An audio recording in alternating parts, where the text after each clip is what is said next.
Hello दोस्तों, मेरा नाम है नीरज। स्वागत है आपका ITI ट्रिक्स यूट्यूब चैनल पर। दोस्तों, आज की इस वीडियो में हम आपको ITI के कोपा टेट के मोस्ट इंपॉर्टेंट क्वेश्चन को सॉल्व कराएंगे। अगर आपका एडमिशन ITI की कोपा टेट में 2024 में हुआ है तो हम आपको इस वीडियो में 250 मोस्ट इंपॉर्टेंट क्वेश्चन को सॉल्व कराएंगे जो कि आपके एग्जाम में आने की संभावना है। दोस्तों, यह क्वेश्चन बार बार एग्जाम में रिपीट हुए हैं और यह जो क्वेश्चन है आपको निम्मी के पैटर्न पर आधारित है। तो इन 250 क्वेश्चन में से बहुत ज़्यादा संभावना है कि आपके एग्जाम में यह क्वेश्चन आएंगे। दोस्तों, अगर आपको इन 250 क्वेश्चन का PDF चाहिए है तो आप हमारे इस व्हाट्सएप नंबर पर मैसेज कर देना। हम आपको सीधे व्हाट्सएप पर इसका PDF सेंड कर देंगे, वहाँ से आप इस PDF को डाउनलोड कर लेना। और दोस्तों, इस PDF में आपको आंसर भी दिए गए हैं लास्ट पेज पर, तो आप इन PDF में से अपनी प्रैक्टिस भी कर सकते हैं वीडियो देखने के बाद आपको कितने क्वेश्चन सही बनते हैं। तो दोस्तों, अगर आपको यह वीडियो पसंद आती है तो हमारे चैनल को ज़रूर सब्सक्राइब कर लेना। हम आपको इसी तरह से कोपा टेट से संबंधित मोस्ट इंपोर्टेंट क्वेश्चन को सॉल्व कराते रहते हैं और हमारे चैनल पर ITI के कंप्यूटर से संबंधित लाइव क्लास भी चलती रहती हैं। और इस वीडियो में आपको टोटल 5 पार्ट मिलेंगे। यह एक ही वीडियो है, इसी एक वीडियो में आपको 50-50 क्वेश्चन के ऐसे 5 पार्ट मिलेंगे, तो टोटल आपको 250 क्वेश्चन सॉल्व कराए जाएंगे। इनके हम आपको ऑब्जेक्टिव क्वेश्चन लेकर आए हैं। आपको 4 ऑप्शन दिए रहेंगे। हमारा आंसर जाने से पहले आप अपना आंसर ज़रूर कमेंट कर देना ताकि आपको भी पता चल सके कि आप कितने क्वेश्चन करेक्ट कर पाते हैं। दोस्तों, मैंने निम्मी के सारे क्वेश्चन ज्यों के त्यों लिए हैं। कुछ क्वेश्चन शुद्ध हिंदी में हैं और कुछ क्वेश्चन में मिसप्रिंट भी है और कुछ क्वेश्चन ऐसे हैं जिनके आंसर भी गलत हैं। आपको ITI के एग्ज़ाम में भी ऐसे ही ज्यों के त्यों क्वेश्चन आएंगे। अगर उसका आंसर गलत भी है तब भी आपको वही आंसर लगाना है जो बताया गया है। आपके ITI के एग्ज़ाम में यही क्वेश्चन सही माना जाएगा। आपको एग्ज़ाम में 50 क्वेश्चन पूछा जाएगा जो कि सारे इन्हीं वीडियोज़ में से आएंगे। तो चलिए शुरू करते हैं हमारे वीडियो। पहला क्वेश्चन है, वह क्रम कौन सा है जिसमें कंप्यूटर संचालित होता है? ए ऑप्शन में है इनपुट आउटपुट प्रक्रिया, B ऑप्शन है इनपुट प्रक्रिया आउटपुट, C ऑप्शन है प्रक्रिया इनपुट आउटपुट और D ऑप्शन में है आउटपुट प्रक्रिया इनपुट। दोस्तों, इनमें से कौन सा आंसर सही है? आप हमारा आंसर जाने से पहले अपना आंसर ज़रूर कमेंट में लिखते जाना ताकि हमको भी पता चल सके कि आप कितना तैयारी करें हैं। तो चलिए देखते हैं हमारे क्वेश्चन का आंसर। पहले क्वेश्चन का हमारा B ऑप्शन सही हो जाएगा, इनपुट प्रक्रिया आउटपुट। मतलब जब हम कंप्यूटर चलाते हैं तो उनमें हम सबसे पहले इनपुट देते हैं और जो भी हम इनपुट देते हैं उसकी प्रक्रिया होती है और उसके बाद हमको आउटपुट प्राप्त होता है। तो पहले क्वेश्चन का B ऑप्शन सही हो जाएगा। चलिए देखते हैं दूसरा क्वेश्चन। पहला सामान्य उद्देश्य प्रोग्रामेबल इलेक्ट्रॉनिक कंप्यूटर कौन सा है? तो जो पहला सबसे पहले कंप्यूटर प्रोग्राम किया गया था वह हमारा ENIAC कंप्यूटर था। तो इसका ये हमारा E ऑप्शन सही हो जाएगा। चलिए तीसरा क्वेश्चन देखते हैं। कंप्यूटर किस प्रकार का उपकरण है? विद्युत उपकरण है, इलेक्ट्रॉनिक उपकरण है, इलेक्ट्रोमैग्नेटिक है या इलेक्ट्रोमैकेनिकल है? तो आपको बताना है कि कंप्यूटर कौन से प्रकार का उपकरण है। तो तीसरे क्वेश्चन का हमारा B ऑप्शन सही हो जाएगा, इलेक्ट्रॉनिक उपकरण है। दोस्तों, हमारा जो कंप्यूटर है वह इलेक्ट्रॉनिक उपकरण आता है। इस तरीके से आसान सवाल आपसे हम पहले सॉल्व करा दिए रहे हैं और बाकी जो और टफ क्वेश्चन होते हैं वही भी हम आपको सॉल्व कराएंगे। तो आपको ज़्यादा चिंता करने की आवश्यकता नहीं है। आपकी ITI के सारे क्वेश्चन की तैयारी यहीं से हो जाएगी। चौथा क्वेश्चन है, कंप्यूटर का जनक किसे कहा जाता है? चार्ल्स बेबेज कंप्यूटर के जनक माने जाते हैं। तो इसका हमारा A ऑप्शन सही हो जाएगा। पाँचवा क्वेश्चन देखते हैं, विश्लेषणात्मक इंजन का आविष्कार किसने किया था? तो यह हमारे चार्ल्स बेबेज ने ही किया था। तो इसका हमारा A ऑप्शन सही हो जाएगा। छठवां क्वेश्चन देखते हैं जो कि मोस्ट इम्पोर्टेंट है। पहली पीढ़ी के कंप्यूटर का मुख्य इलेक्ट्रॉनिक घटक क्या है? तो जो हमारे कंप्यूटर था, पहला पीढ़ी का कंप्यूटर था, उसके लिए हम वैक्यूम ट्यूब का उपयोग करते थे। ये हमारा मुख्य घटक था पहली पीढ़ी के कंप्यूटर में। तो इसका हमारा D ऑप्शन सही हो जाएगा। सातवां क्वेश्चन देखते हैं, समांतर पोर्ट एक बाइट को कैसे स्थानांतरित करता है? तो जो समांतर पोर्ट होता है वह हमारा एक बार में 8 बिट को स्थानांतरित करता है, ट्रांसफ़र करता है। तो इसका हमारा D ऑप्शन सही हो जाएगा। दोस्तों, हमारा आंसर जानने से पहले आप अपना आंसर ज़रूर लगाते जाना ताकि आपको भी पता चल सके कि आपने कितनी तैयारी कर रखी है और आप 50 में से कितने क्वेश्चन को सही करते हैं वह आप कमेंट में लिख देना। तो हम आपको बता देंगे कि आप किस तरीके से आगे की तैयारी करेंगे। तो चलिए 8वां क्वेश्चन देखते हैं, CPU की आंतरिक ऊर्जा आपूर्ति इकाई कौन सी है? तो ये हमारी SMPS होती है। इसका C ऑप्शन सही हो जाएगा। 9वां क्वेश्चन है, मदरबोर्ड में विस्तार स्लॉट का उद्देश्य क्या है? जो मदरबोर्ड में स्लॉट लगे होते हैं उनका क्या काम होता है, क्या उद्देश्य से वो लगाए जाते हैं? तो इसका हमारा उपयोग होता है आंतरिक या बाह्य उपकरण को सम्मिलित करने के लिए। तो इसका हमारा D ऑप्शन सही हो जाएगा। 10वां क्वेश्चन देखते हैं, कंप्यूटर में मेमोरी यूनिट का उद्देश्य क्या है? तो जो मेमोरी यूनिट होती है कंप्यूटर में उसका उपयोग क्या होता है, डेटा को स्टोर करना। तो इसका हमारा डी ऑप्शन सही हो जाएगा। 11वां क्वेश्चन देखते हैं, SDRDIMM में कितने पिन होते हैं। तो ए ऑप्शन में दिया गया है 138 पिन होते हैं, बी ऑप्शन में है 148, सी ऑप्शन में है 158 और डी ऑप्शन में है 168। तो आपको बताना है कि SDRDIMM में कितने पिन होते हैं। तो उसमें 168 पिन होते हैं, आपको ध्यान रखना है। इसका डी ऑप्शन सही हो जाएगा। 12वां क्वेश्चन देखते हैं, SIMM में सिम में कितने पिन होते हैं। तो इसमें हमारे 30 से 72 पिन होते हैं, ए ऑप्शन करेक्ट हो जाएगा। 13वां क्वेश्चन देखते हैं, OS के लिए कौन सा उदाहरण है। OS मतलब क्या होता है, ऑपरेटिंग सिस्टम। इसका आपको एग्जाम्पल बताना कि कौन सा यहाँ पर एग्जाम्पल दिया गया है। तो ये हमारा विंडोज़ जो होता है वह ऑपरेटिंग सिस्टम होता है। तो इसका बी ऑप्शन सही हो जाएगा। 14वां क्वेश्चन है, जो उपयोगकर्ता और कंप्यूटर के बीच एक मध्यवर्ती के रूप में कार्य करता है उसको क्या कहते हैं। तो दोस्तों यह आपके एग्जाम में ज्यों के त्यों ऐसे ही क्वेश्चन लिखा आएगा, तो आपको कंफ्यूज नहीं होना है, क्योंकि ज़्यादातर ITI के जो कंप्यूटर के क्वेश्चन होते हैं वह इंग्लिश में ही होते हैं। तो आपको एग्जाम में शुद्ध हिंदी में ऐसे ही आएगा, आप चाहें तो वहाँ पर इंग्लिश भी कर सकते हैं। तो हम आपको ऐसे ही सॉल्व करा रहे हैं ताकि आपका ज़्यादा टाइम वेस्ट ना हो। तो 14वें क्वेश्चन का क्या आंसर हो जाएगा, ऑपरेटिंग सिस्टम, डी ऑप्शन सही हो जाएगा। OS का कार्य क्या है। 15वां क्वेश्चन पूछा गया है, ऑपरेटिंग सिस्टम का क्या काम होता है। तो आपको बताना है ऑपरेटिंग सिस्टम का क्या काम होता है। आप बताइए, ये ऑप्शन सही है या बी है या सी है, कौन सा ऑप्शन सही है आप कमेंट में लिख देना। हिसाब करना, शब्द संसाधन, चित्र बनाना, या तो फिर प्रक्रिया और स्मृति प्रबंधन। तो 15वें क्वेश्चन का ऑप्शन डी हो जाएगा। ऑपरेटिंग सिस्टम का काम होता है प्रक्रिया करना और स्मृति प्रबंधन, मतलब मेमोरी को प्रबंध करना। 16वां क्वेश्चन देखते हैं, विंडोज़ में न्यूनतम एप्लीकेशन कहाँ रहता है। तो इसका हमारा ए ऑप्शन सही हो जाएगा, टास्क बार में न्यूनतम एप्लीकेशन रहता है। 17वां क्वेश्चन देखते हैं, थोड़ी बड़ा क्वेश्चन है, आप इसे ध्यान से पढ़िएगा। वॉइस कमांड के साथ कंप्यूटर को नियंत्रित करने के लिए आपकी कंप्यूटर सेटिंग को समायोजित करने के लिए कंट्रोल पैनल में कौन से टूल का उपयोग किया जाता है। तो इसका हमारा डी ऑप्शन सही हो जाएगा, उपयोग की सरलता। 18वां क्वेश्चन है, कौन सा कंट्रोल पैनल प्लेट कंप्यूटर की जानकारी देता है। तो वो हमारा होता है व्यवस्था और सुरक्षा कंट्रोल पैनल। इसका ये ऑप्शन सही हो जाएगा। 19वां क्वेश्चन देखते हैं, कंट्रोल पैनल में प्लेट फाइलों का विस्तार क्या है। जो कंट्रोल पैनल होता है उसमें एप्लेट फाइलों को कैसे, उसका विस्तार क्या होता है, वह होता है .cpl। बी ऑप्शन सही हो जाएगा। 19वें क्वेश्चन का बी ऑप्शन करेक्ट है। 20वां देखते हैं, जो कि सारे बच्चों को याद ही होता है, फाइल फोल्डर को कॉपी और पेस्ट करने के लिए किस शॉर्टकट की का उपयोग किया जाता है। तो इसका हमारा डी ऑप्शन सही हो जाएगा। Ctrl+C से हम कॉपी करते हैं और Ctrl+P से पेस्ट करते हैं। तो इसका हमारा डी ऑप्शन करेक्ट हो जाएगा। 21वां क्वेश्चन है, विंडोज़ डेस्कटॉप को रिफ्रेश करने के लिए किस शॉर्टकट की का उपयोग किया जाता है। दोस्तों शॉर्टकट की से संबंधित आपको 2-3 क्वेश्चन एग्जाम में पूछे जाते हैं, जो कि सारे हम आपको कवर करा देंगे। तो 21वें क्वेश्चन का हमारा क्या करेक्ट होगा, ऑप्शन सी हो जाएगा F5। दोस्तों यही इसका आंसर आपको निम्मी के PDF में ही मिल जाएगा, और जहाँ पर आप मॉक टेस्ट लगाएं इसका, तो आपको यही ऑप्शन करेक्ट करना है। तो जो भी हम आपको बता रहे हैं वह सारे आपको करेक्ट आंसर ही बता रहे हैं, जो कि आपके एग्ज़ाम में आपको लगाना है। अगर हम आपको गलत भी बताते हैं तब भी आपको वही ऑप्शन में लगाना जो हम आपको बता रहे हैं, क्योंकि आपके ITI के एग्ज़ाम में यही क्वेश्चन सही माना जाएगा, चाहे वो गलत भी हो तब भी आपको उसका 1 नंबर मिलेगा अगर आप ये ऑप्शन लगाते हैं। तो 21वें क्वेश्चन का सी ऑप्शन करेक्ट हो गया। चलिए देखते हैं अगला क्वेश्चन, विंडोज़ एक्सप्लोर में फाइलों और निर्देशिकाओं का क्रम क्या है। तो ये हमारा होता है क्रमिक रूप से। तो इसका हमारा 22वें क्वेश्चन का सी ऑप्शन हो जाएगा, पदानुक्रम। तो 22वें का सी ऑप्शन करेक्ट हो जाएगा। 23वां क्वेश्चन देखते हैं, पिन किए गए एप्लीकेशन को विंडोज़ ऑपरेटिंग सिस्टम में कहाँ रखा जाता है। तो इसका हमारा डी ऑप्शन सही हो जाएगा, टास्क बार में रखा जाता है। चलिए अगला क्वेश्चन देखते हैं, यदि विंडोज़ स्वचालित रूप से अपडेट नहीं की जाती है तो क्या कदम उठाए जाने चाहिए। तो इसके लिए हमें कौन से कदम उठाने चाहिए, स्टार्ट, सेटिंग, कंट्रोल पैनल, उसके बाद प्रोग्राम जोड़ें, फिर स्वचालित अपडेट सक्षम करें। तो इसका हमारा बी ऑप्शन सही हो जाएगा।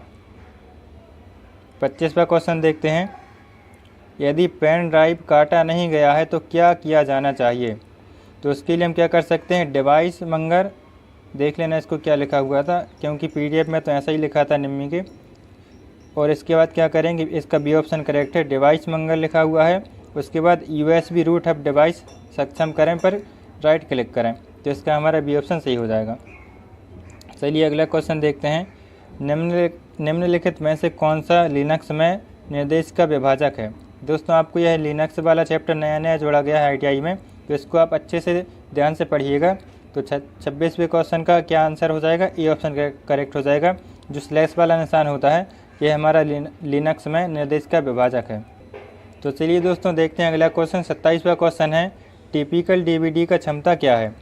जो टिपिकल DVD की क्षमता होती है वह होती है 4.7 GB, तो इसका हमारा डी ऑप्शन करेक्ट हो जाएगा। 28वां क्वेश्चन देखते हैं, ऑप्टिकल डिस्क पर डेटा रिकॉर्ड करने के लिए किस प्रक्रिया का उपयोग किया जाता है। तो इसके लिए हम कौन सी प्रक्रिया का उपयोग करते हैं, बर्निंग प्रक्रिया का उपयोग करते हैं, तो इसका हमारा ए ऑप्शन करेक्ट हो जाएगा। अगला क्वेश्चन है, कौन सा सॉफ्टवेयर ऑपरेटिंग सिस्टम के साथ कंप्यूटर के प्रमुख हार्डवेयर घटकों को इंटरफेस करता है। तो भाई हमारा होता है BIOS, basic input output system. इसका फुल फॉर्म भी आप याद कर लेना। 29वें का ए ऑप्शन करेक्ट हो जाएगा। चलिए देखते हैं अगला क्वेश्चन, BIOS क्या है। इसका हमने आपको फुल फॉर्म भी बता दिया है। इसका ये क्या होता है, ये एक हमारा फर्मवेयर होता है, तो इसका हमारा ए ऑप्शन सही हो जाएगा। अगला क्वेश्चन देखते हैं, नीरो स्टार्ट स्मार्ट का उद्देश्य क्या है। तो इसका उद्देश्य होता है CD और DVD बर्न, इसका हमारा बी ऑप्शन सही हो जाएगा। 32वां क्वेश्चन देखते हैं, ब्रॉडकास्टिंग के लिए ब्लूटूथ द्वारा किस प्रणाली का उपयोग किया जाता है। तो जब ब्रॉडकास्टिंग करते हैं तो ब्लूटूथ द्वारा कौन सी प्रक्रिया का उपयोग किया जाता है, तो उसके लिए हम करते हैं रेडियो तरंगों का उपयोग करते हैं, तो इसका हमारा डी ऑप्शन करेक्ट हो जाएगा। नेक्स्ट क्वेश्चन देखते हैं, ब्लूटूथ डिवाइस को पार करने के लिए प्रमाणीकरण के रूप में किसका उपयोग किया जाता है। तो इसके लिए हम क्या करते हैं, पासकोड का उपयोग करते हैं, इसका हमारा सी ऑप्शन करेक्ट हो जाएगा। अगला क्वेश्चन देखते हैं, OS के साथ काम करने के लिए उपकरणों को सक्षम करने के लिए किस कार्यक्रम का उपयोग किया जाता है। तो उसके लिए हम क्या करते हैं, डिवाइस ड्राइवर का उपयोग करते हैं, इसका हमारा बी ऑप्शन करेक्ट हो जाएगा। 35वां क्वेश्चन है, हार्ड डिस्क में न्यूनतम स्टोरेज कितना है। दोस्तों यह क्वेश्चन तो बार बार एग्जाम में पूछा जाता है, आप इसे अच्छे से याद कर लेना, बहुत इंपॉर्टेंट क्वेश्चन है। हार्ड डिस्क में न्यूनतम स्टोरेज कितना होता है, बाय सेक्टर्स में होता है, तो इसका हमारा सी ऑप्शन करेक्ट हो जाएगा। नेक्स्ट क्वेश्चन है 36वां क्वेश्चन। दोस्तों यहाँ पर 35 दो बार लग गया है, गलती से आप इसे सुधार कर लेना। ये हमारा 36वां क्वेश्चन है, गलती से यहाँ पर 35 लिखा हुआ है, इसको आप देख लेना। देखते हैं हमारा 36वां क्वेश्चन, CMOS सेटअप प्रतियोगिता उपयोगिता को खोलने के लिए किस कुंजी का उपयोग किया जाता है। तो उसके लिए हम क्या करते हैं, डेल की का उपयोग करते हैं, तो इसका हमारा बी ऑप्शन करेक्ट हो जाएगा।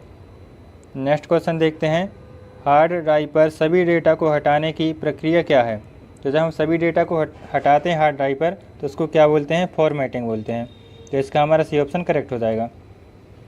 चलिए अगला क्वेश्चन देखते हैं, BIOS छाया का उद्देश्य क्या है।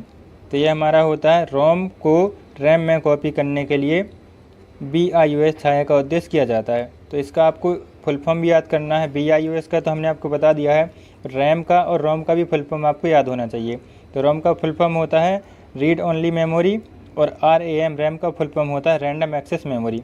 आपको यह लिख के रख लेना है, तो आपको याद हो जाएगा।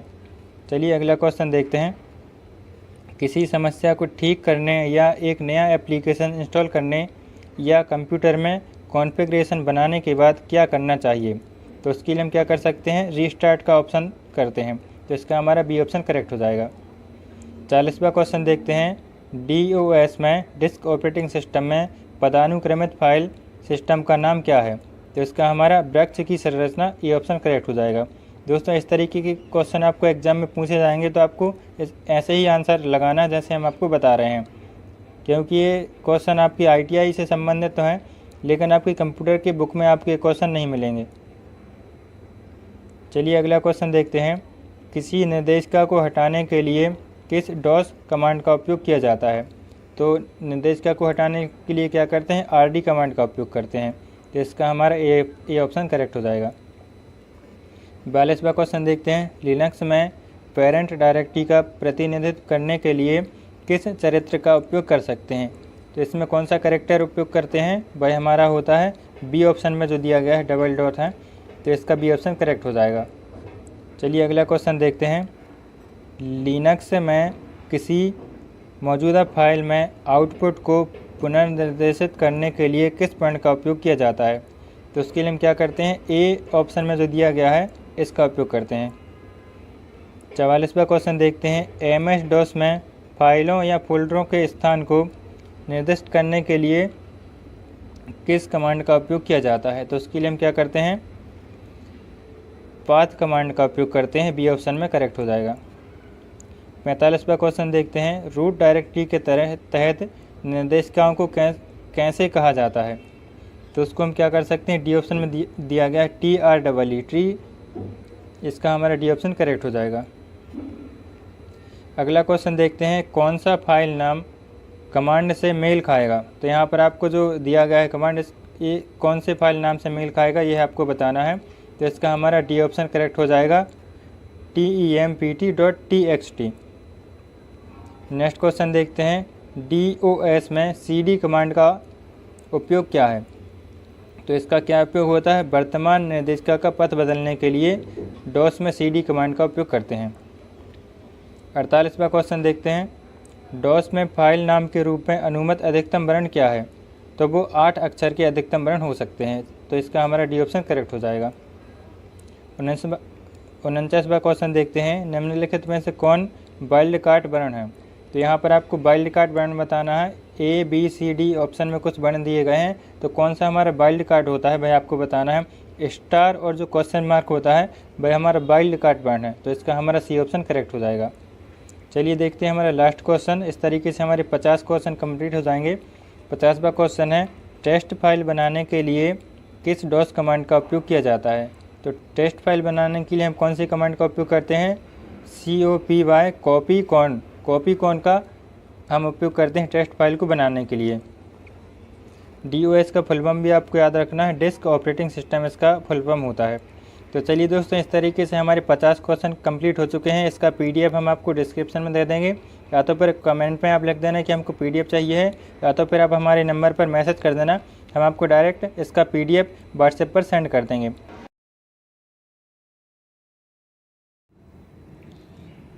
दोस्तों, पार्ट 2 में हम क्वेश्चन नंबर 51 से क्वेश्चन नंबर 100 तक क्वेश्चन को सॉल्व करेंगे। तो चलिए देखते हैं पहला क्वेश्चन, लिनक्स में मूल्यों की एक श्रृंखला का प्रतिनिधित्व करने के लिए किस वर्ण का उपयोग किया जाता है।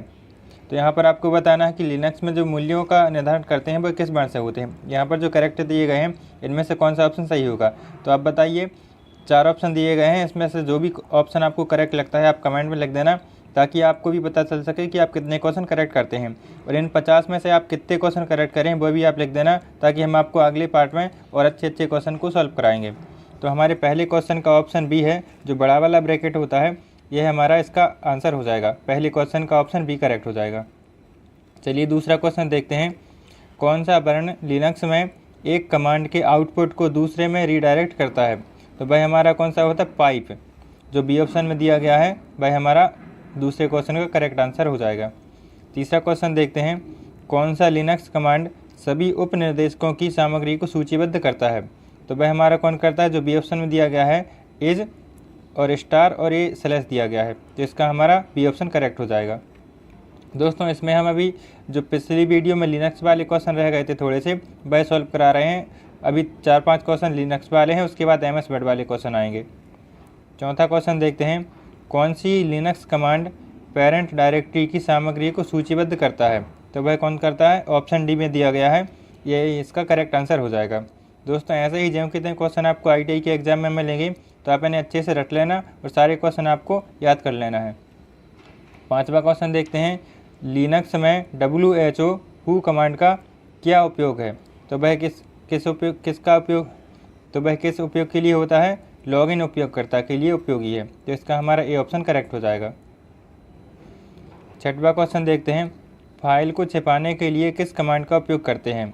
तो जब हम फाइल को छुपाना होता है तो क्या करते हैं, जो ए ऑप्शन में दिया गया है, छठवें क्वेश्चन का बी ऑप्शन करेक्ट है। जो बी ऑप्शन में दिया गया है, फाइल को छुपाने के लिए क्या करते हैं, एट्रिब प्लस एच फिर फाइल नेम, तो इसका हमारा बी ऑप्शन करेक्ट हो जाएगा। सातवां क्वेश्चन देखते हैं, कौन सी कमांड का उपयोग केवल अनुमति जारी करने के लिए किया जाता है। तो भाई क्या होता है, जो ए ऑप्शन में दिया गया है उसका उपयोग हम करते हैं अनुमति जारी करने के लिए। आठवां क्वेश्चन देखते हैं, निर्देशिका सॉफ्टवेयर पर उपयोगकर्ता और समूह के लिए सभी अनुमति को हटाने के लिए लिनक्स कमांड है। तो अनुमति को हटाने के लिए कौन सी कमांड का उपयोग करते हैं, जो ऑप्शन ए में दिया गया है वह हमारा इसका करेक्ट आंसर हो जाएगा।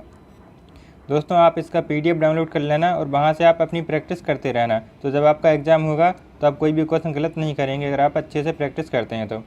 नौवां क्वेश्चन देखते हैं, सिस्टम समय प्रदर्शित करने के लिए किस डॉस कमांड का उपयोग किया जाता है। तो भाई अगर हमें टाइम को प्रदर्शित करना है, समय को, तो उसके लिए हम क्या करेंगे, TIME टाइम कमांड का उपयोग करेंगे। 10वां क्वेश्चन देखते हैं, डॉस कमांड PROMDG के परिणाम में क्या है। तो यह आपको बताना है कि इसका परिणाम क्या होगा। तो इसका क्या होगा, करेंट डेट, जो वर्तमान में डेट चल रही है वह डेट यहाँ पर आ जाएगी, तो इसका हमारा सी ऑप्शन करेक्ट हो जाएगा।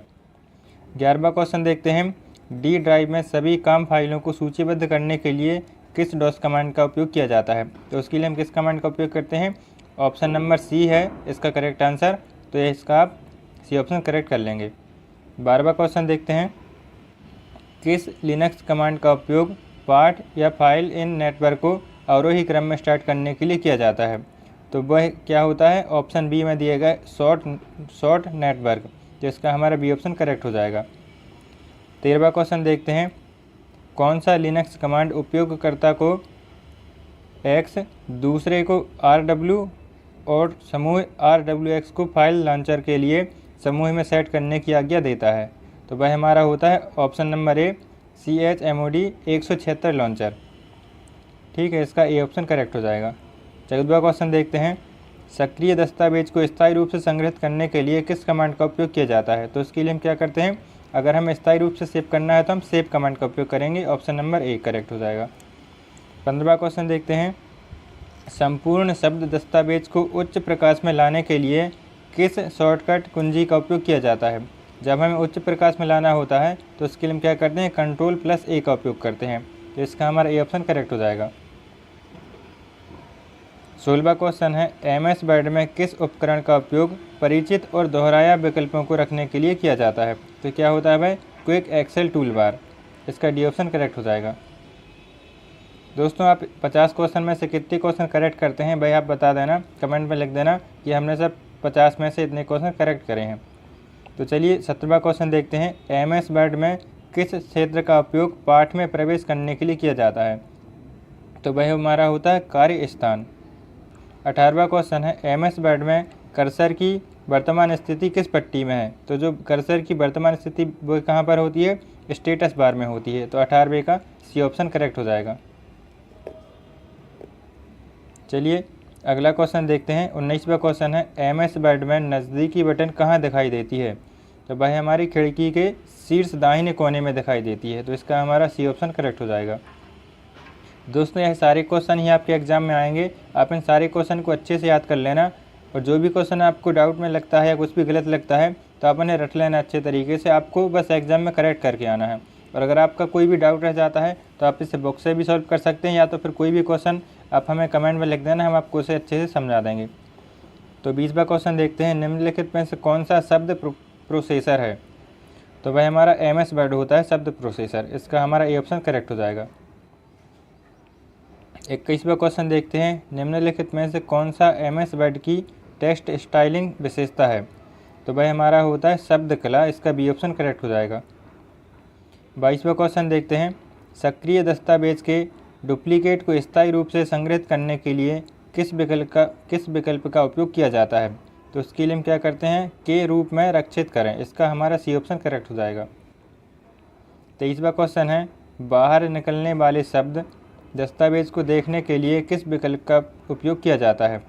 तो ए ऑप्शन में दिया गया है नवीन, बी में दिया गया है खुला हुआ, सी ऑप्शन में दिया गया है प्रकाशित करना, और डी ऑप्शन में दिया गया है तैयार, तो इसका हमारा बी ऑप्शन करेक्ट हो जाएगा खुला हुआ। 24वां क्वेश्चन देखते हैं, वेब ब्राउज़र के रूप में कौन सा दस्तावेज दृश्य दिया गया है? तो इसका हमारा सी ऑप्शन करेक्ट हो जाएगा, वेब लेआउट दृश्य। चलिए 25वां क्वेश्चन देखते हैं। होम मेन्यू में कितने समूह हैं? तो हमारे होम मेन्यू में कितने समूह होते हैं? 5 समूह होते हैं, तो इसका हमारा बी ऑप्शन करेक्ट हो जाएगा।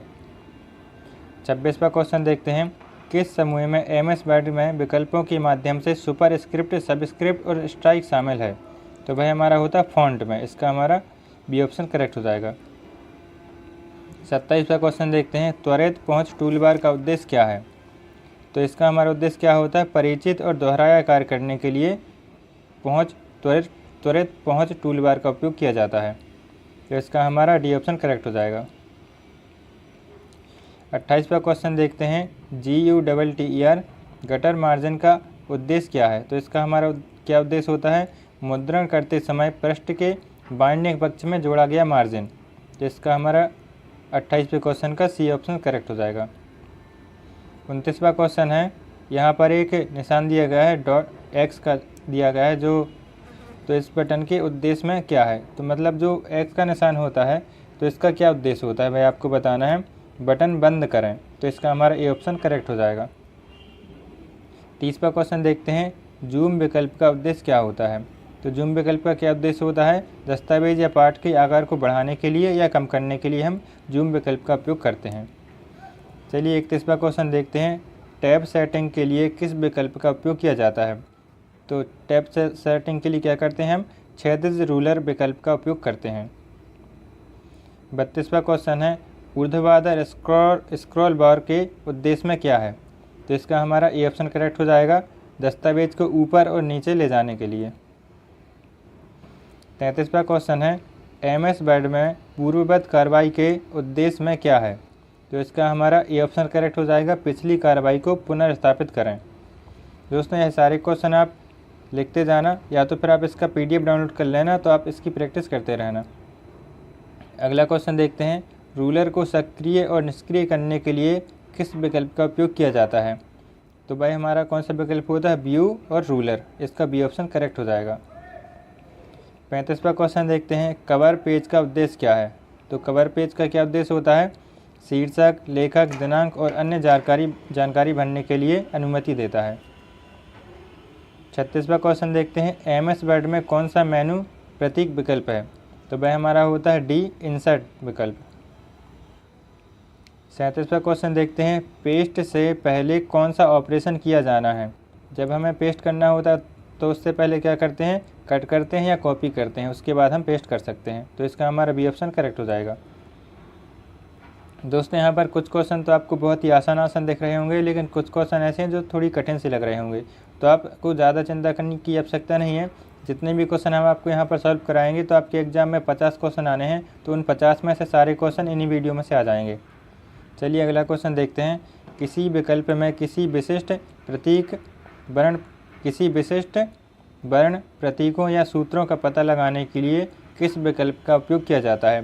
तो उसके लिए हम क्या करते हैं? पता लगाने के लिए फाइंड विकल्प का उपयोग करते हैं, जिसका हमारा ए ऑप्शन करेक्ट हो जाएगा। नेक्स्ट क्वेश्चन देखते हैं। समाचार पत्र का प्रकार बनाने के लिए किस सुविधा का उपयोग किया जाता है? तो समाचार पत्र का प्रकार बताने के लिए किसका उपयोग करते हैं? कॉलम का उपयोग करते हैं, तो इसका हमारा सी ऑप्शन करेक्ट हो जाएगा।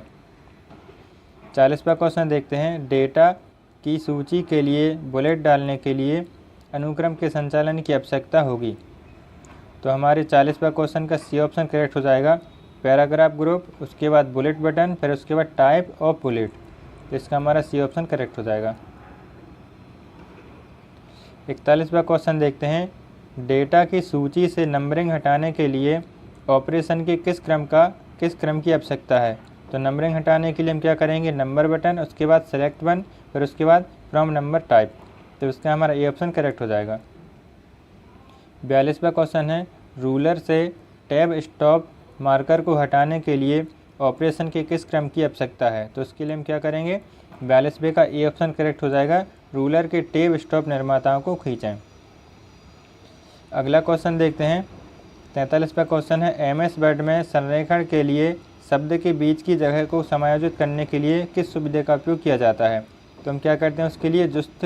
ये जो सी ऑप्शन में दिया गया है, यही उसमें लिखा था, निम्मी वाली PDF में भी यही लिखा था, तो आप इससे देख लेना क्या इसका करेक्ट आंसर होगा।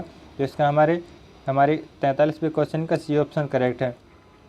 चलिए अगला क्वेश्चन देखते हैं। MS वर्ड में यासारस डायलॉग बॉक्स को आमंत्रित करने के लिए किस शॉर्टकट कुंजी का उपयोग किया जाता है? तो 44वें क्वेश्चन का ए ऑप्शन करेक्ट है, शिफ्ट प्लस F7 कुंजी का उपयोग करेंगे। अगला क्वेश्चन देखते हैं। सक्रिय दस्तावेज का फाइल नाम कहाँ प्रदर्शित होता है? तो सक्रिय जो दस्तावेज होता है उसका फाइल नाम कहाँ पर होता है? शीर्षक पट्टी में दर्शाता है। तो इसका हमारा ए ऑप्शन करेक्ट हो जाएगा। 46वां क्वेश्चन देखते हैं। टाइप करते समय होने वाली त्रुटि को हम कैसे ठीक कर सकते हैं? जब हम टाइप करते हैं अगर कोई भी गलती होती है उसको कैसे ठीक करेंगे? Option D, auto correct, auto सही वाले इससे हम ठीक कर सकते हैं। तो इसका हमारा डी ऑप्शन करेक्ट हो जाएगा। 47वां क्वेश्चन है। शब्द दस्तावेज में पृष्ठ विराम को बाध्य करने के लिए ऑपरेशन के किस क्रम की आवश्यकता है? तो 47वें का डी ऑप्शन करेक्ट हो जाएगा, उपयुक्त जगह पर कर्सर रखकर और कंट्रोल प्लस एंटर दबाने पर। चलिए अगला क्वेश्चन देखते हैं। दस्तावेज में हेडर और फूटर डालने का उद्देश्य क्या है? तो हेडर फूटर डालने का क्या उद्देश्य होता है? पेज हेडर और फूटर को दस्तावेज पर प्रदर्शित करने की अनुमति देने के लिए। तो इसका हमारा डी ऑप्शन करेक्ट हो जाएगा। 49वां क्वेश्चन है। वर्ड रैप का उद्देश्य क्या है? तो वर्ड रैप का क्या उद्देश्य होता है? ऑप्शन डी में दिया गया है, पाठ को स्वचालित रूप से अगली पंक्ति में ले जाना। तो इसका हमारा डी ऑप्शन करेक्ट हो जाएगा। चलिए देखते हैं हमारा 50वां क्वेश्चन, जो कि हमारा लास्ट क्वेश्चन है। MS वर्ड में थिसॉरस टूल का उद्देश्य क्या है? तो MS वर्ड में जो थिसॉरस टूल का उपयोग होता है वह होता है पर्यायवाची और विलोम शब्द। तो इसका हमारा सी ऑप्शन करेक्ट हो जाएगा। दोस्तों इस तरीके से हमारे 50 क्वेश्चन कंप्लीट हो चुके हैं और पहले पार्ट में हमने आपको और 50 क्वेश्चन कराए थे, तो टोटल हमारे 100 क्वेश्चन कंप्लीट हो गए हैं। अब हम इसके बाद और आगे क्वेश्चन को सॉल्व करेंगे। आप इस PDF को डाउनलोड कर लेना, यहाँ पर आपको आंसर की भी दी गई है, आप इससे अपनी प्रैक्टिस करते रहना। अगर आपको वीडियो पसंद आई हो तो हमारे चैनल को ज़रूर सब्सक्राइब कर लेना। पहला क्वेश्चन है। MS एक्सेल में सेल का नाम कैसे दिया जाता है? ए ऑप्शन में है वर्णक्रम, बी ऑप्शन है संख्या अनुसार, सी ऑप्शन है अल्फा न्यूमेरिक और डी ऑप्शन है विशेष वर्ण। दोस्तों आपको बताना है कि MS एक्सेल में सेल का नाम कैसे दिया जाता है। दोस्तों हमारा आंसर जानने से पहले आप अपना आंसर ज़रूर कमेंट में लिख देना, ताकि हमको भी पता चल सके कि आपने कितनी तैयारी की है और इन 50 क्वेश्चन में से आप कितने क्वेश्चन करेक्ट करे हैं वही भी आप कमेंट में लिख देना कि सर हमने 50 में से इतने क्वेश्चन करेक्ट करे हैं। तो देखते हैं हमारे इस क्वेश्चन का आंसर क्या होगा। जब भी MS एक्सेल में हम सेल का नाम देते हैं तो वह कैसा होता है? अल्फा न्यूमेरिक होता है, मतलब कि कॉलम होते हैं वह संख्या अनुसार होते हैं और जो सेल्स होती हैं और जो रो होती हैं वह वर्ण क्रम के अनुसार होती हैं। तो हमारा जो सेल का नाम कैसे दिया जाता है? Alpha numeric. तो इसका हमारे पहले क्वेश्चन का सी ऑप्शन करेक्ट हो जाएगा। चलिए अगला क्वेश्चन देखते हैं। दूसरा क्वेश्चन है। MS एक्सेल 2010 में पंक्तियों की अधिकतम संख्या क्या है? तो आप सभी जानते होंगे कि पंक्तियों की अधिकतम संख्या कितनी होती है? 1,48,576। तो इसका हमारा सी ऑप्शन करेक्ट हो जाएगा। दोस्तों इसी तरीके से आपको यहाँ पंक्तियों की संख्या पूछा है, अगले क्वेश्चन में आपको बताना कि कॉलम की संख्या कितनी होती है। तो यह हमारा तीसरा क्वेश्चन है। MS एक्सेल 2010 में कॉलम की अधिकतम सीमा क्या है? तो वह हमारी कितनी होती है? 16,384। तो इसका हमारा ए ऑप्शन करेक्ट हो जाएगा। चौथा क्वेश्चन देखते हैं। एक्सेल स्क्रीन में कौन सी बार विंडोज़ के ऊपर स्थित होती है? तो हमारा जो शीर्षक बार होता है वह विंडोज़ के ऊपर होता है। तो इसका हमारा सी ऑप्शन करेक्ट हो जाएगा। पांचवा क्वेश्चन देखते हैं। MS एक्सेल में पंक्तियों को कैसे गिना जाता है? तो पंक्तियों को हम कैसे गिनते हैं? संख्या अनुसार गिनते हैं। तो इसका हमारा बी ऑप्शन करेक्ट हो जाएगा। छठवां क्वेश्चन देखते हैं। MS एक्सेल में कॉलम कैसे रखे जाते हैं? तो कॉलम को कैसे रखा जाता है? वर्ण क्रम के अनुसार रखा जाता है। तो इसका हमारा ए ऑप्शन करेक्ट हो जाएगा। दोस्तों हमने आपको पहले क्वेश्चन में ही सॉल्व करा दिया था कि कैसे आप कॉलम को नाम दिया जाता है और कैसे पंक्तियों को नाम दिया जाता है। चलिए अगला क्वेश्चन देखते हैं। सातवां क्वेश्चन है। पिवट टेबल चार्ट हाइपरलिंक्स को स्प्रेडशीट में शामिल करने के लिए किस टैब का उपयोग किया जाता है? तो उसके लिए हम इंसर्ट टैब का उपयोग करते हैं। पिवट टेबल को या चार्ट को या हाइपरलिंक को जब हम किसी स्प्रेडशीट में डालते हैं तो उसके लिए हम क्या करते हैं? इंसर्ट टैब होता है उसका उपयोग करते हैं। तो हमारे सातवें क्वेश्चन का ए ऑप्शन करेक्ट हो जाएगा। आठवां क्वेश्चन देखते हैं। एक्सेल में किस टैब का उपयोग किसी कार्यपत्रक की डेटा सूची में रखे गए डेटा को आयात, क्वेरी, आउटलाइन करने और घटाने के लिए किया जाता है? तो वह हमारा डाटा होता है टैब, उसका उपयोग करते हैं। तो इसका हमारा बी ऑप्शन करेक्ट हो जाएगा। दोस्तों, इस तरीके से जो शुद्ध हिंदी में क्वेश्चन आपसे हम सॉल्व करा रहे हैं, इसी तरीके के आपको जैम कहते हैं क्वेश्चन आपको एग्जाम में देखने को मिल जाएंगे। तो आपको ज़्यादा चिंता करने की आवश्यकता नहीं है। आप ये सारी वीडियो देख लेते हैं तो आपके सारे क्वेश्चन इसी में से आ जाएंगे एग्जाम में। चलिए 9वां क्वेश्चन देखते हैं। एक्सेल में कौन सी टैब का उपयोग स्प्रेडशीट की रक्षा, सुरक्षा और अंकन के लिए किया जाता है? तो वह हमारा होता है कौन सा? रिव्यू। इसका हमारा सी ऑप्शन करेक्ट हो जाएगा। 10वां क्वेश्चन देखते हैं। MS ऑफिस किस प्रकार का सॉफ्टवेयर है? तो वह अनुप्रयोग प्रक्रिया सामग्री। इसका ए ऑप्शन करेक्ट हो जाएगा। MS ऑफिस किस प्रकार का सॉफ्टवेयर है? अनुप्रयोग, प्रक्रिया और सामग्री। 11वां क्वेश्चन है। MS ऑफिस में कौन सा उपकरण डेटा व्यवस्थित करने और सूची बनाने के लिए अच्छा है? तो वह हमारा कौन सा होता है? सूची बनाने के लिए हम किसका उपयोग करते हैं? एक्सेल का उपयोग करते हैं, MS एक्सेल। तो इसका हमारा बी ऑप्शन करेक्ट हो जाएगा। 12वां क्वेश्चन देखते हैं। एक्सेल 2010 की फाइल एक्सटेंशन क्या है? दोस्तों, जब हम कोई भी स्प्रेडशीट बनाते हैं एक्सेल में तो उसको सेव करते हैं तो वह कैसे सेव करते हैं? .xlsx। तो इसका हमारा डी ऑप्शन करेक्ट हो जाएगा। 13वां क्वेश्चन देखते हैं। एक्सेल में ज्ञात वर्कशीट में एकल तत्व कैसे होता है? तो वह हमारा सेल होता है। तो इसका हमारा ए ऑप्शन करेक्ट हो जाएगा। 14वां क्वेश्चन है। एक्सेल में A3, B13, B20 और C7 संदर्भ से आपका क्या अभिप्राय है? तो ये हमारा क्या होता है? रेज होती हैं। तो इसका हमारा ए ऑप्शन करेक्ट हो जाएगा। 15वां क्वेश्चन है। एक्सेल में मैक्रो की बनाने के लिए किस प्रकार की को कंट्रोल की के साथ संयोजित करना चाहिए?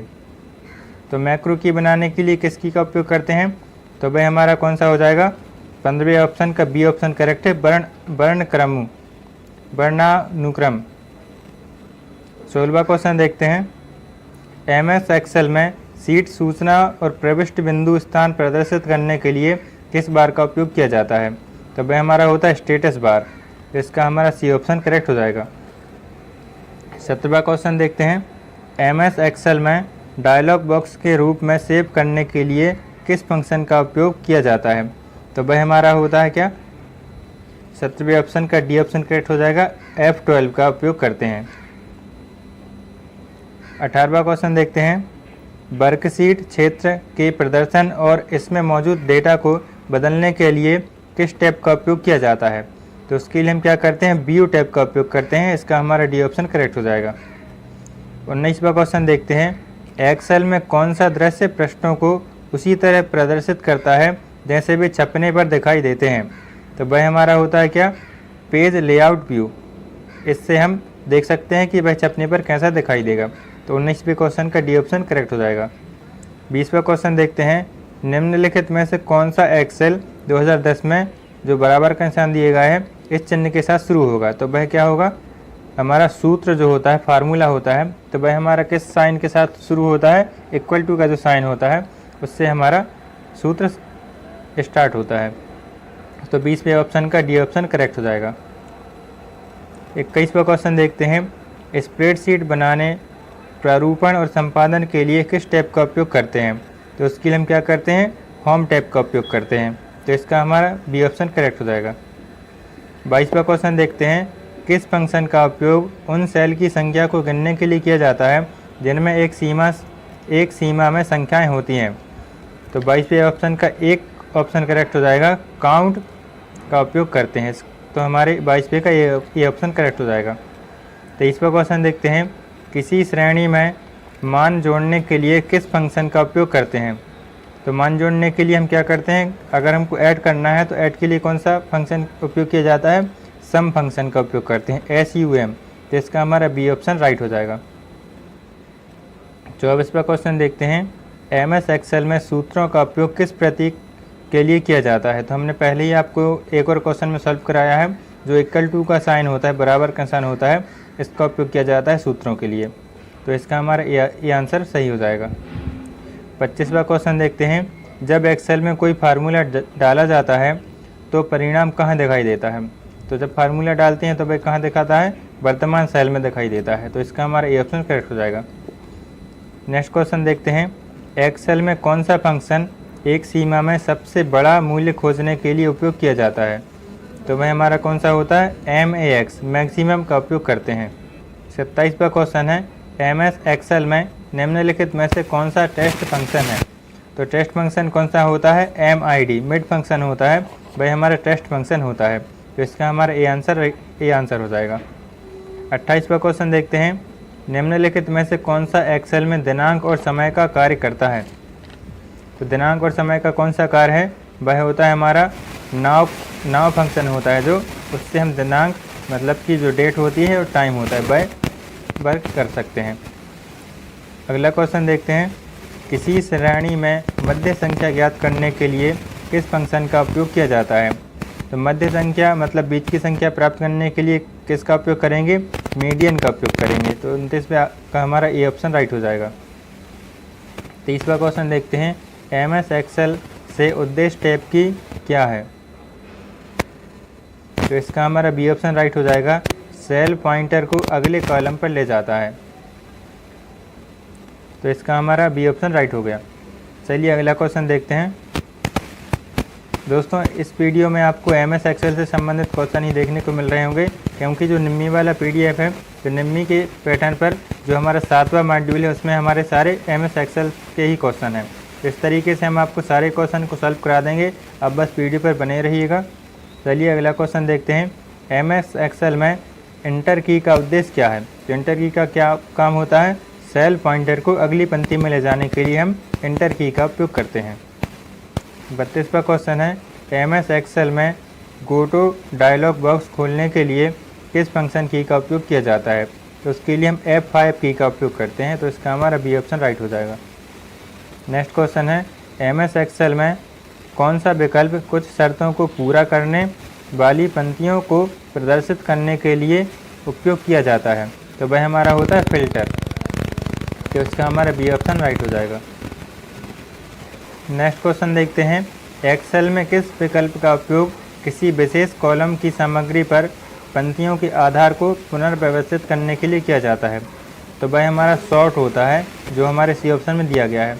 तो हमारे 34वें क्वेश्चन का सी ऑप्शन राइट हो जाएगा। नेक्स्ट क्वेश्चन देखते हैं, 35वां क्वेश्चन है, एक्सेल में वर्कशीट के एक एरिया से दूसरे फार्मूले को कॉपी करते समय पंक्तियों को निरंतर और कॉलम में परिवर्तन और इसके विपरीत रखने के लिए किस प्रकार के एड्रेसिंग का उपयोग किया जाता है? तो वह हमारा मिक्स्ड एड्रेसिंग होता है, जो पहले ऑप्शन में दिया गया है MIXED, मिक्स्ड। तो इसका हमारा ए ऑप्शन राइट हो जाएगा। नेक्स्ट क्वेश्चन देखते हैं, निम्नलिखित में से कौन सा आर्ग्यूमेंट नहीं है फंक्शन है? मतलब आपको बताना है कि इनमें से कौन सा फंक्शन है। तो वह हमारा ये होता है नाउ फंक्शन होता है। तो इसका हमारा ये ऑप्शन राइट हो जाएगा। बाकी जो दिए गए हैं वो आर्ग्यूमेंट हैं। चलिए अगला क्वेश्चन देखते हैं, वर्तमान शीट की शुरुआत में सम्मिलन बिंदु को स्थानांतरित करने के लिए किस की का उपयोग किया जाता है? तो उसके लिए हम क्या करते हैं? कंट्रोल+ होम की का उपयोग करते हैं, जो कि हमारे डी ऑप्शन में दिया गया है। 38वां क्वेश्चन है, एक्सेल वर्कशीट में छिपे सूत्र बार को सम्मिलित करने के लिए ऑपरेशन के किस क्रम का उपयोग किया जाता है? तो उसके लिए हम क्या करेंगे? व्यू, शो या हाइड और उसके बाद फार्मूला बार, इस तरीके से हम कर सकते हैं। तो इसका हमारा ये ऑप्शन करेक्ट हो जाएगा। 39 नंबर में क्वेश्चन है, जब आप एक्सेल में एंटर की बटन दबाते हैं तो कर्सर की दिशा बदलने के लिए किस विकल्प का उपयोग किया जाता है? तो उसके लिए हम क्या करते हैं? ऑप्शन सी में दिया गया है एक्सेल ऑप्शन, उसके बाद करेंगे कि advance choose direction by clicking down arrow next to check box. तो इसका हमारा सी ऑप्शन राइट हो जाएगा। इस क्वेश्चन को आप थोड़े अच्छे से देख लेना, और जो भी इसका आपको लगे आप इसको नोट कर लेना, तो आपको यह याद हो जाएगा। 40वां क्वेश्चन देखते हैं, किसी एकल कक्ष में एकाधिक पंक्ति बनाने के लिए किस की का उपयोग किया जाता है? तो एक से ज़्यादा पंक्ति बनाने के लिए क्या करते हैं? Alt+ एंटर का उपयोग करते हैं। तो इसका हमारा ए ऑप्शन राइट हो जाएगा। 41वां क्वेश्चन है, पावर पॉइंट में text item, chart, sound, video इत्यादि कौन से आइटम है? तो वह हमारा कौन सा होता है? स्लाइड आइटम होते हैं। तो इसका हमारा ये आंसर राइट हो जाएगा। 42वां क्वेश्चन है, स्लाइड का लघु प्रतिनिधित्व कौन सा है? तो स्लाइड का लघु प्रतिनिधित्व कौन सा होता है? वह हमारा होता है बी ऑप्शन, हैंग आउट। अगला क्वेश्चन है, प्रस्तुति में त्वरित एनिमेशन जोड़ने के लिए किस बटन का उपयोग किया जाता है और इंटरैक्टिव प्रस्तुति में मदद करता है? तो वह हमारा होता है कौन सा? क्रिया बटन। इसका डी ऑप्शन राइट हो जाएगा। नेक्स्ट क्वेश्चन देखते हैं। 44वां क्वेश्चन है, पावर पॉइंट किस प्रकार का सॉफ्टवेयर प्रोग्राम है? तो पावर पॉइंट कौन सा होता है? प्रस्तुति ग्राफिक्स होता है। तो इसका हमारा सी ऑप्शन राइट हो जाएगा। 45वां क्वेश्चन है, कौन सा उपकरण उपयोगकर्ता को स्लाइड के लिए अलग लेआउट का चयन करने की अनुमति देता है? तो वह हमारा होता है कौन सा? Slide layout. इसका डी ऑप्शन राइट हो जाएगा। अगला क्वेश्चन है, पावर पॉइंट प्रेजेंटेशन को रोकने के लिए किस की का उपयोग किया जाता है? तो अगर हमें पावर पॉइंट में प्रेजेंटेशन को रोकना है तो उसके लिए हम क्या करते हैं? ESC कमांड का उपयोग करते हैं, जो ESC की होती है। तो इसका हमारा ए ऑप्शन राइट हो जाएगा। नेक्स्ट क्वेश्चन है, पावर पॉइंट में नई प्रस्तुति बनाने के लिए किस शॉर्टकट की का उपयोग किया जाता है? तो इसके लिए हम क्या करते हैं? Ctrl+N का उपयोग करते हैं नई स्प्रेडशीट बनाने के लिए। नेक्स्ट क्वेश्चन है, पावर पॉइंट 2010 में बैक स्टेज व्यू में कितने पेन हैं? तो वह हमारे कितने होते हैं? उसमें 3 पेन होते हैं। तो इसका हमारा ए ऑप्शन राइट हो जाएगा। नेक्स्ट क्वेश्चन देखते हैं, स्लाइड में पाठ पर विभिन्न प्रभावों को लागू करने के लिए किस मेनू का उपयोग किया जाता है? तो इसका हमारा ए ऑप्शन राइट हो जाएगा, एनिमेशन का उपयोग करते हैं। 50वां क्वेश्चन देखते हैं, जो कि हमारा लास्ट क्वेश्चन होगा। पावर पॉइंट में विभिन्न दृश्य प्रभावों को लागू करने के लिए किस मेनू का उपयोग किया जाता है? तो उसके लिए हम क्या करते हैं? डेज़निक का उपयोग करते हैं, जो कि हमारे डी ऑप्शन में दिया गया है। तो हमारे 50वें क्वेश्चन का डी ऑप्शन राइट हो जाएगा। तो दोस्तों, इस तरीके से हमारा एक तीसरा पार्ट भी कंप्लीट होता है। आगे आप इस वीडियो के डिस्क्रिप्शन में दिया गया लिंक है, वहाँ से आप इसका PDF डाउनलोड कर लेना। PDF में ही आपको आंसर की मिल जाएगी, तो आप अपना प्रैक्टिस इससे कर सकते हैं। और अगर वीडियो आपको पसंद आई हो तो चैनल को ज़रूर सब्सक्राइब कर लेना। इसी तरीके की और भी आपको वीडियो मिलती रहेंगी। पहला क्वेश्चन है, प्री डिफाइंड चार्ट स्टाइल का चयन करने के लिए किस मेनू का उपयोग किया जाता है? ए ऑप्शन है एनिमेशन, बी ऑप्शन है डिज़ाइन, सी ऑप्शन है स्लाइड शो और डी ऑप्शन है ट्रांजिशन। दोस्तों, हमारा आंसर जानने से पहले आप अपना आंसर ज़रूर कमेंट में लिख देना, ताकि हमको भी पता चल सके कि आपकी कितनी तैयारी है। और आप 50 में से कितने क्वेश्चन करेक्ट करते हैं, भाई भी आप लिख देना कि सर हमने 50 में से इतने क्वेश्चन करेक्ट करे हैं। तो चलिए देखते हैं हमारे पहले क्वेश्चन का आंसर। ऑप्शन बी डिज़ाइन होता है। प्री डिफाइंड चार्ट स्टाइल का चयन करने के लिए किसका उपयोग करते हैं? डिज़ाइन मेन्यू का उपयोग करते हैं। तो इसका हमारा बी ऑप्शन राइट हो जाएगा। दूसरा क्वेश्चन देखते हैं, कौन सा टेम्पलेट प्रेजेंटेशन सभी स्लाइड में कॉमन डिज़ाइन एलिमेंट को निर्दिष्ट करता है? तो वह हमारा कौन सा होता है? मास्टर टेम्पलेट होता है। जिसका हमारा डी ऑप्शन राइट हो जाएगा। तीसरा क्वेश्चन देखते हैं, पावर पॉइंट में कौन सा डायलॉग बॉक्स समय की अवधि में स्वचालित रूप से स्लाइड बदलने की अनुमति देता है? तो वह हमारा होता है स्लाइड ट्रांजिशन। तो इसका हमारा बी ऑप्शन राइट हो जाएगा। चौथा क्वेश्चन देखते हैं, पावर पॉइंट में थीसॉरस डायलॉग बॉक्स को इनवाइस करने के लिए किस शॉर्टकट की का उपयोग करते हैं? दोस्तों, शॉर्टकट की से संबंधित बहुत सारे क्वेश्चन आपके एग्जाम में आते हैं, वह सारे हम आपको सारी वीडियो में कवर करा देंगे। तो आप चैनल को जरूर सब्सक्राइब कर लेना। तो चलिए देखते हैं चौथे क्वेश्चन का हमारा ए ऑप्शन राइट हो जाएगा, Shift+F7। पांचवा क्वेश्चन देखते हैं, पावर पॉइंट में स्वचालित रूप से प्रेजेंटेशन बनाने के लिए किस विकल्प का उपयोग किया जाता है? तो उसके लिए हम क्या करते हैं? ऑटो कनेक्ट विजार्ड का उपयोग करते हैं। तो इसका हमारा सी ऑप्शन राइट हो जाएगा। छठवां क्वेश्चन है, कौन सा विकल्प डायलॉग बॉक्स के माध्यम से निर्मित डिज़ाइन प्रदान करता है? तो वह हमारा होता है टेम्पलेट। इसका हमारा डी ऑप्शन राइट हो जाएगा। सातवां क्वेश्चन देखते हैं, पावर पॉइंट प्रेजेंटेशन को चलाने के लिए किस फंक्शन की का उपयोग किया जाता है? ए ऑप्शन है F3, बी ऑप्शन है F5, सी ऑप्शन है F7 और डी ऑप्शन में है F9। तो आपको बताना है इनमें से कौन सा ऑप्शन राइट होगा। तो इसका हमारे सातवें क्वेश्चन का ऑप्शन बी F5 राइट हो जाएगा। आठवां क्वेश्चन देखते हैं, पावर पॉइंट में एक नई स्लाइड बनाने के लिए किस शॉर्टकट की का उपयोग किया जाता है? तो नई स्लाइड के लिए हम क्या करते हैं? Ctrl+M का उपयोग करते हैं। तो इसका हमारा सी ऑप्शन राइट हो जाएगा। नौवां क्वेश्चन देखते हैं, which holder hold text title and picture in PowerPoint. मतलब पावर पॉइंट में टेक्स्ट को और टाइटल को कौन होल्ड करता है? तो वह हमारा होता है ऑप्शन सी प्लेस होल्डर। 10वां क्वेश्चन है निम्नलिखित में से कौन सी शक्ति बिंदु मतलब पावर पॉइंट 2010 में प्रस्तुति फाइल का विस्तार है। तो जो हम प्रेजेंटेशन फाइल बनाते हैं वह कैसे सेव करते हैं, तो उसके लिए हम करते हैं .pptx, तो इसका हमारा बी ऑप्शन राइट हो जाएगा। 11वां क्वेश्चन देखते हैं स्लाइड के संबंधित संकेत सम्मिलित करने के लिए किस विकल्प का उपयोग किया जाता है। तो इसके लिए हम क्या करते हैं नोट मास्टर का उपयोग करते हैं, इसका हमारा ए ऑप्शन राइट हो जाएगा।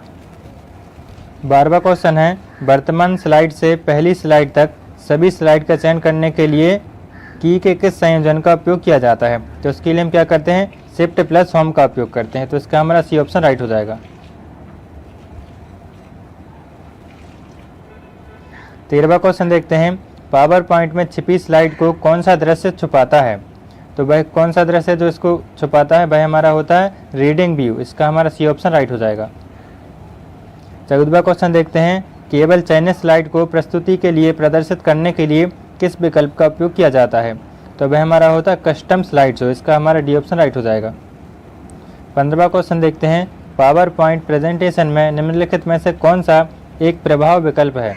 तो वह हमारा होता है डायमंड, इसका हमारा ए ऑप्शन राइट हो जाएगा। 16वां क्वेश्चन देखते हैं स्लाइड शो के दौरान लेजर पॉइंटर दिखाने के लिए की के किस संयोजन का उपयोग किया जाता है।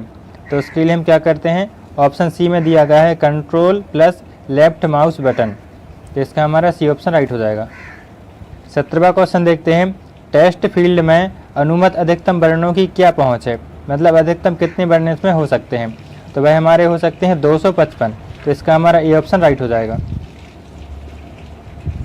18वां क्वेश्चन है एक्सेल में OLE का विस्तार क्या है। यहाँ पर आपको OLE का फुल फॉर्म पूछा गया है, तो वह हमारा क्या होता है ऑब्जेक्ट लिंकिंग एंड एम्बेडिंग, तो इसका हमारा ए ऑप्शन राइट हो जाएगा। 19वां क्वेश्चन है एक्सेल में फील्ड नाम की अधिकतम लंबाई क्या है। तो फील्ड नाम की अधिकतम कितनी हो सकती है, कितने अक्षर हो सकते हैं उसमें, तो हमारे 64 वर्ण हो सकते हैं, तो इसका हमारा सी ऑप्शन राइट हो जाएगा। 20वां क्वेश्चन है डेटा को संक्षेप करने के लिए विभिन्न ग्राफिकल लेआउट में टेबल डेटा की व्यवस्था करने के लिए किस दृश्य का उपयोग किया जाता है। तो उसके लिए हम पिवट चार्ट PU का उपयोग करते हैं, जो कि हमारे डी ऑप्शन में दिया गया है, तो इसका हमारा 20वें क्वेश्चन का डी ऑप्शन राइट हो जाएगा। 21वां क्वेश्चन देखते हैं कौन सा दृश्य एक्सेल में तालिका की संरचना को संशोधित करने की अनुमति देता है। तो वह कौन है जो अनुमति देता है, वह हमारा होता है डिजाइन व्यू, इसका हमारा ए ऑप्शन राइट हो जाएगा। 22वां क्वेश्चन देखते हैं संबंधित डेटा के बारे में जानकारी कौन सी वस्तु संग्रहित करती है। तो वह हमारी होती है तालिका, इसका बी ऑप्शन राइट हो जाएगा। 23वां क्वेश्चन देखते हैं एक्सेल तालिका में सक्रिय सेल को दाईं ओर ले जाने के लिए किस प्रमुख स्ट्रोक का उपयोग किया जाता है। तो वह हमारा होता है टैब, इसका उपयोग हम कर सकते हैं, तो इसके 23वीं का हमारा सी ऑप्शन राइट हो जाएगा।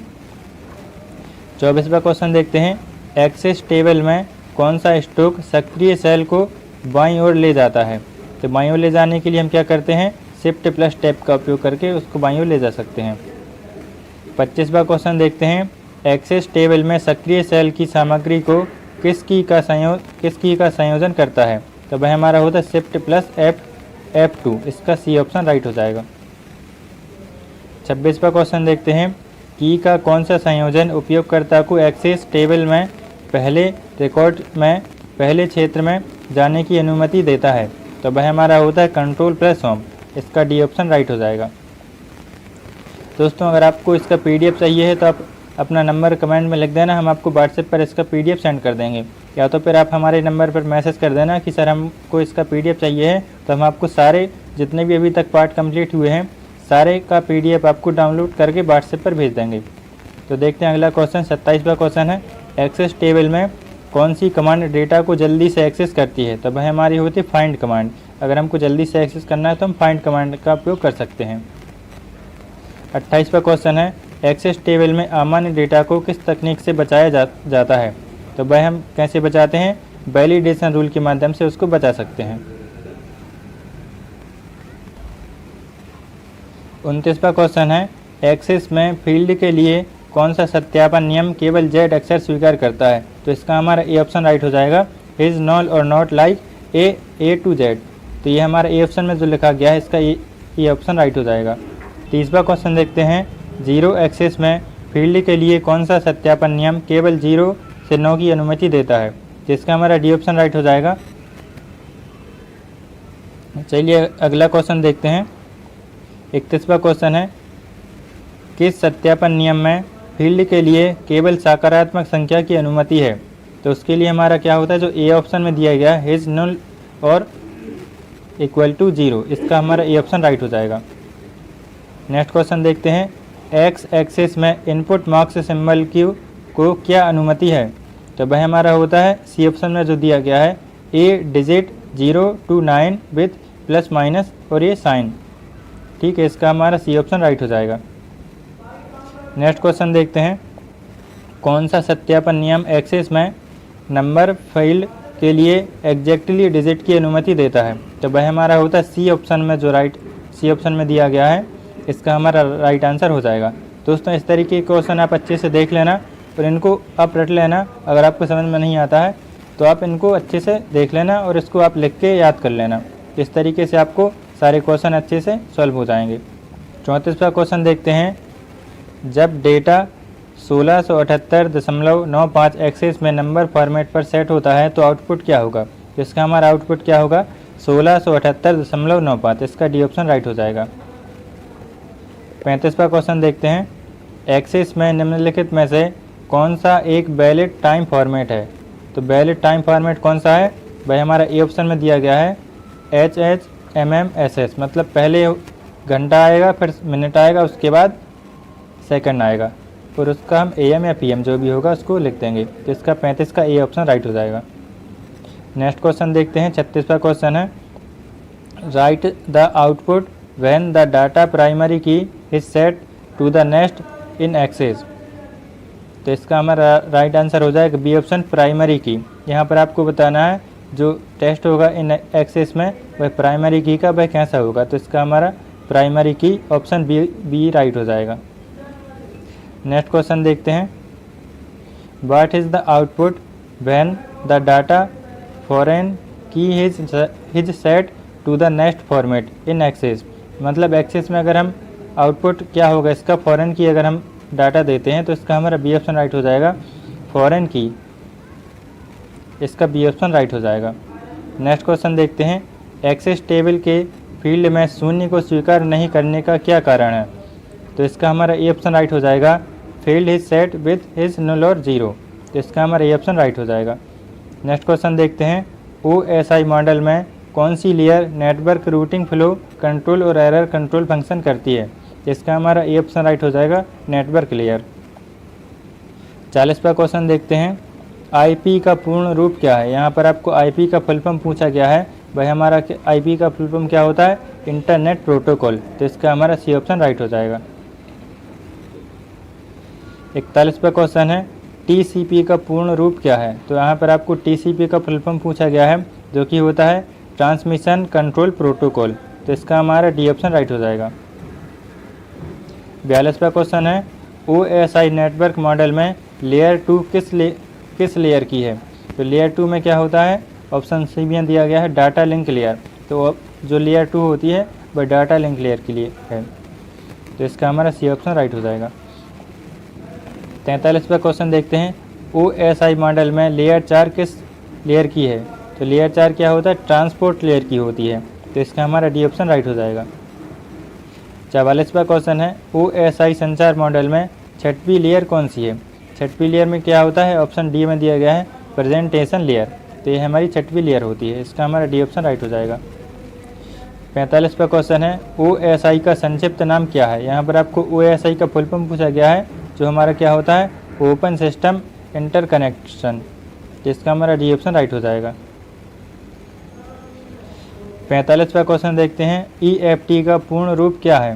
तो EFT का आपको फुल फॉर्म पूछा गया है जो होता है इलेक्ट्रॉनिक फंड ट्रांसफ़र। इसका हमारा बी ऑप्शन राइट हो जाएगा। 47वां क्वेश्चन है, VAN के लिए कौन सा उदाहरण है? यहाँ आपको VAN का उदाहरण बताया गया है कि इनमें से कौन सा VAN है। तो वह हमारा क्या होता है? ईथरनेट VAN का उदाहरण होता है।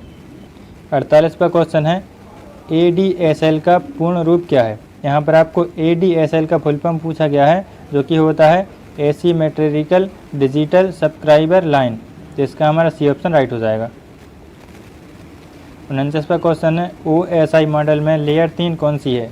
तो OSI जो मॉडल होता है उसकी लेयर 3 में क्या होता है? ए ऑप्शन में दिया गया है नेटवर्क लेयर। जिसका हमारा सी ऑप्शन राइट हो जाएगा। 50वां क्वेश्चन है किसी भी दो नेटवर्क के सिस्टम के बीच डेटा संचार को समझने के लिए एक संदर्भ उपकरण कौन सा है? तो वह हमारा क्या होता है? ऑप्शन डी में दिया गया है OSI मॉडल। तो इसका हमारा डी ऑप्शन राइट हो जाएगा। दोस्तों, इस तरीके से हमारे सारे 50 क्वेश्चन कंप्लीट हो चुके हैं। तो आपको अगर एक PDF चाहिए है तो आप PDF डाउनलोड करके यहाँ पर आपको आंसर की भी मिल जाएगी PDF में, तो आप अपनी प्रैक्टिस कर सकते हैं। दोस्तों, पार्ट 5 में हम क्वेश्चन नंबर 201 से 250 तक सॉल्व करेंगे। तो चलिए देखते हैं हमारा पहला क्वेश्चन है विभिन्न स्थानों पर स्थित इंटरकनेक्ट कंप्यूटर सिस्टम को क्या कहा जाता है? ए ऑप्शन है इंटरकनेक्ट, बी ऑप्शन है कंप्यूटर लेआउट, सी ऑप्शन है कंप्यूटर नेटवर्क, डी ऑप्शन है कंप्यूटर की कनेक्टिविटी। तो यहाँ पर आपको बताना है कि कौन सा ऑप्शन सही होगा। दोस्तों, हमारा आंसर जाने से पहले आप अपना आंसर ज़रूर कमेंट कर देना, ताकि हमको ही पता चल सके कि आप कितने क्वेश्चन करेक्ट कर पाते हैं। तो यहाँ पर आपको पूछा गया है विभिन्न स्थानों पर स्थित इंटरकनेक्ट कंप्यूटर सिस्टम को क्या बोलते हैं? कंप्यूटर नेटवर्क बोला जाता है उनको। तो जो हमारा सी ऑप्शन में दिया गया है, तो पहले क्वेश्चन का हमारा सी ऑप्शन राइट हो जाएगा। चलिए देखते हैं हमारा दूसरा क्वेश्चन, PDF का फुल फॉर्म क्या है? दोस्तों, आपके ITI के एग्ज़ाम में फुल फॉर्म से संबंधित बहुत सारे क्वेश्चन आते हैं, जो कि हमने आपको पहले पार्ट में भी सॉल्व करा दिए हैं, और जो रह गए होंगे वो हम आपको अगले पार्ट में सॉल्व करा देंगे। तो PDF का फुल फॉर्म होता है पोर्टेबल डॉक्यूमेंट फॉर्मेट। जिसका हमारा ए ऑप्शन राइट हो जाएगा। तीसरा क्वेश्चन है कैटेगरी 5 UTP केबल में वायर्स के कितने जोड़े होते हैं? तो यहाँ पर आपको कैटेगरी 5 UTP के केबल के बारे में पूछा गया है। इसका मतलब होता है कैटेगरी 5 की अनसील्ड ट्विस्ट पेयर केबल, इसमें कितने जोड़ी वायर होते हैं? तो 4 जोड़ी वायर होते हैं। इसका हमारा बी ऑप्शन राइट हो जाएगा। चौथा क्वेश्चन देखते हैं कैटेगरी 5 UTP केबल द्वारा समर्पित अधिकतम गति क्या है? दोस्तों, कैटेगरी 5 की UTP केबल की अधिकतम गति होती है 100 MB पर सेकंड, जो कि आपको सी ऑप्शन में दिया गया है। तो 100 MB पर सेकंड इसकी अधिकतम गति होती है, जिसका हमारा सी ऑप्शन राइट हो जाएगा। पांचवा क्वेश्चन देखते हैं निम्नलिखित में से कौन सा केबल प्रकाश तरंगों के रूप में संदेश प्रसारित करता है? तो वो हमारा होता है ऑप्टिकल फाइबर केबल होती है, जो हमारे प्रकाश तरंगों के रूप में संदेश को प्रसारित करती है। यह हमारे टोटल इंटरनल रिफ्लेक्शन के सिद्धांत पर कार्य करती है। यह भी आपको याद रखना है। इसका हमारा डी ऑप्शन राइट हो जाएगा। तो चलिए छठवां क्वेश्चन देखते हैं ADSI और रेगुलर वॉइस दोनों सेवाओं को एक ही समय में उपयोग करने की अनुमति देने के लिए एक उपभोक्ता की टेलीफोन लाइन में कौन सा उपकरण स्थापित किया गया है? तो वह हमारा होता है कौन सा? Micro filter. इसका हमारा डी ऑप्शन राइट हो जाएगा। सातवां क्वेश्चन है OSI मॉडल की कौन सी लेयर नेटवर्क संस्थानों के बीच डेटा स्थानांतरित करती है? तो OSI का मतलब क्या होता है? Open system interconnection. तो ये मॉडल होता है, इसमें कौन सी लेयर होती है जो नेटवर्क संस्थानों के बीच डेटा को स्थानांतरित करती है? वह हमारी होती है लेयर 4। दोस्तों, OSI मॉडल में टोटल 7 लेयर होती हैं और हर लेयर का एक अलग अलग काम होता है। तो वह आपको एग्जाम में पूछा जाता है। तो यहाँ पर आपको पूछा गया था कि OSI मॉडल की कौन सी लेयर नेटवर्क संस्थानों के बीच डेटा स्थानांतरित करती है? तो वह हमारी होती है लेयर 4। इसका हमारा डी ऑप्शन राइट हो जाएगा। आठवां क्वेश्चन देखते हैं कौन सी डिवाइस डेटा लिंक लेयर के साथ कई नेटवर्क सेगमेंट को जोड़ती है? तो वह हमारी होती है ब्रिज। जोड़ने का काम कौन करता है? ब्रिज करता है। जिसका हमारा बी ऑप्शन राइट हो जाएगा।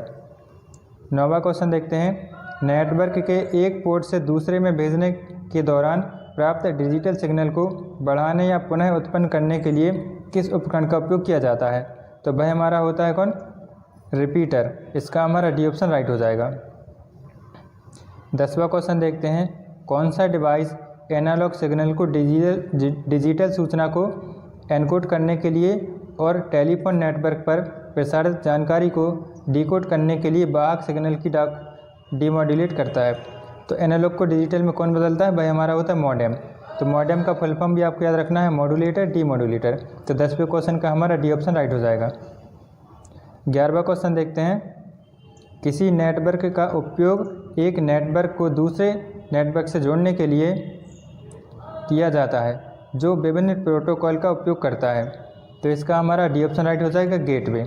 नेटवर्क का उपयोग जो एक नेटवर्क को दूसरे से जोड़ने का काम करता है वह हमारा होता है गेटवे, तो इसका हमारा डी ऑप्शन राइट हो जाएगा। 12वां क्वेश्चन देखते हैं, कंप्यूटर नेटवर्क के बीच कौन सा डिवाइस फॉरवर्ड डेटा पैकेट है? तो वह हमारा होता है राउटर, इसका बी ऑप्शन राइट हो जाएगा। 13वां क्वेश्चन देखते हैं, स्टैंडर्ड 10 बेस टी केबल की गति कितनी है? तो यहाँ पर आप देख सकते हैं 10 बेस टी केबल है, यहाँ पर जो 10 लिखा हुआ है इसी का मतलब होता है इसकी अधिकतम गति कितनी होती है? तो वह हमारी होती है 10 MB पर सेकेंड।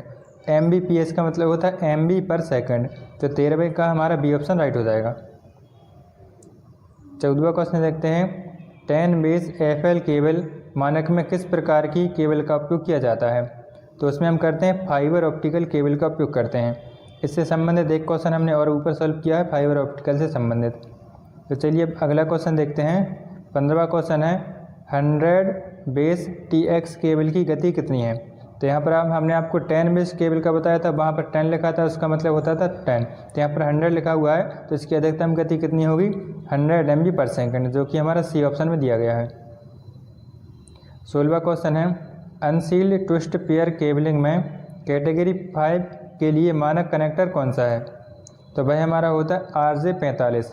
यहाँ पर आपको हमने UTP केबल के बारे में बताया था, उसी से संबंधित एक क्वेश्चन है। RJ45 इसका राइट आंसर हो जाएगा, तो इसका डी ऑप्शन करेक्ट होगा। चलिए 17वां क्वेश्चन देखते हैं, श्रेणी 1 UTP केबल में कितने जोड़ी वायर्स होते हैं? तो यहाँ पर आपको कैटेगरी 1 की UTP केबल के बारे में पूछा गया, कितने वायर होते हैं इसमें हमारे होते हैं 1 जोड़ी वायर, मतलब इसका ए ऑप्शन राइट हो जाएगा। और कैटेगरी 5 में कितने होते हैं? 4 जोड़ी वायर होते हैं, तो इसका 17वें क्वेश्चन का हमारा ए ऑप्शन राइट हो जाएगा। 18वां क्वेश्चन देखते हैं, कौन सी टोपोलॉजी लीनियर बस और स्टार टोपोलॉजी की विशेषताओं को जोड़ती है? तो वह हमारे होते हैं स्टार टोपोलॉजी, इसका बी ऑप्शन राइट हो जाएगा। 19वां क्वेश्चन है, OSI मॉडल में कौन सी लेयर एंड यूजर्स के बीच डेटा स्थानांतरित करती है? एंड यूजर्स के बीच डाटा स्थानांतरित करती है, वह हमारी होती है ट्रांसपोर्ट लेयर, इसका हमारा डी ऑप्शन राइट हो जाएगा। दोस्तों OSI के बारे में हमने आपको बताया था, इसका मतलब क्या होता है? Open system interconnection. 20वां क्वेश्चन देखते हैं, OSI मॉडल में अंतिम 3 लेयर का उद्देश्य क्या होता है? तो उसका उद्देश्य क्या होता है? Passing traffic through the network to an end system, तो इसका हमारा सी ऑप्शन राइट हो जाएगा। 21वां क्वेश्चन देखते हैं, राउटर संचालित करने वाले OSI मॉडल की कौन सी लेयर है? तो राउटर संचालित करने वाले के लिए कौन सी लेयर होती है? उसकी होती है लेयर 3, इसका बी ऑप्शन राइट हो जाएगा। अगला क्वेश्चन देखते हैं, question number 22, OSI network model की कौन सी लेयर रिपीटर वर्क करती है? तो वह हमारी कौन सी होती है? लेयर 1 रिपीटर वर्क करती है। 23वां क्वेश्चन है, इंटरनेट पर TCP आधारित नेटवर्क पर एक होस्ट से फाइलों को स्थानांतरित करने के लिए उपयोग किया जाने वाला एक स्टैंडर्ड नेटवर्क प्रोटोकॉल कौन सा है? तो वह हमारा होता है FTP, इसका हमारा ए ऑप्शन राइट हो जाएगा। नेक्स्ट क्वेश्चन देखते हैं, ईमेल से जुड़ी फाइल जो ईमेल प्राप्त करने वाले को भेजी जाती है उसे क्या कहते हैं? तो आप जब ईमेल भेजते हैं किसी को और उसी के साथ में अगर आपको फ़ोटो या डॉक्यूमेंट कुछ भी भेजना होता है तो हम उसको क्या बोलते हैं? उसको बोलते हैं अटैचमेंट, तो इसका हमारा 24 का सी ऑप्शन राइट हो जाएगा। 25वां क्वेश्चन देखते हैं, HTML डॉक्यूमेंट में पहला टैग कौन सा है? तो पहला टैग कौन सा होता है? जो सबसे ऊपर लिखा गया है ऑप्शन ए में HTML टैग, ये हमारा सबसे पहला टैग होता है। दोस्तों आप 50 में से कितने क्वेश्चन करेक्ट करते हैं वह भी आप कमेंट में लिख देना, ताकि हमको भी पता चल सके कि आप कितने क्वेश्चन करेक्ट कर पाते हैं। तो उस तरीके से हम आपको आगे क्वेश्चन सॉल्व कराएंगे। नेक्स्ट क्वेश्चन है, बी टैग टेक्स्ट को बोल्ड बनाता है, टेक्स्ट को बोल्ड बनाने के लिए किस अन्य HTML टैग का उपयोग किया जाता है? दोस्तों HTML के टैग के बारे में आपको पूछा गया है, तो यहाँ पर जो बी वाला टैग होता है इससे क्या होता है? बोल्ड बन जाता है कोई भी जो टेक्स्ट लिखा होता है। तो इसके अलावा हम और क्या कर सकते हैं? उसमें हम अगर स्ट्रॉन्ग टैग लगा देते हैं तो इससे भी हमारा जो टेक्स्ट होता है वह बोल्ड हो जाता है। तो 26वें क्वेश्चन का डी ऑप्शन राइट हो जाएगा। अगला क्वेश्चन देखते हैं, वेब पेज में चित्र प्रदर्शित करने के लिए किस HTML टैग का उपयोग किया जाता है? तो चित्र प्रदर्शित करने के लिए किसका उपयोग करेंगे? Image IMG SRC, option C में जो दिया गया है इसका उपयोग हम करेंगे HTML में चित्र प्रदर्शित करने के लिए। तो 27 का सी ऑप्शन राइट हो जाएगा। 28वां क्वेश्चन देखते हैं, HTTP का पूर्ण रूप क्या है। यहाँ पर आपको HTTP का फुल फॉर्म पूछा गया है। इसका फुल फॉर्म होता है hyper text transfer protocol. B option right हो जाएगा। 29वां क्वेश्चन देखते हैं, किस HTML टैग में पेज पर हॉरिजॉन्टल रेखा डाली जाती है। तो हॉरिजॉन्टल रेखा डालने के लिए किसका उपयोग करेंगे, HR टैग का उपयोग करेंगे, जो हमारे सी ऑप्शन में दिया गया है।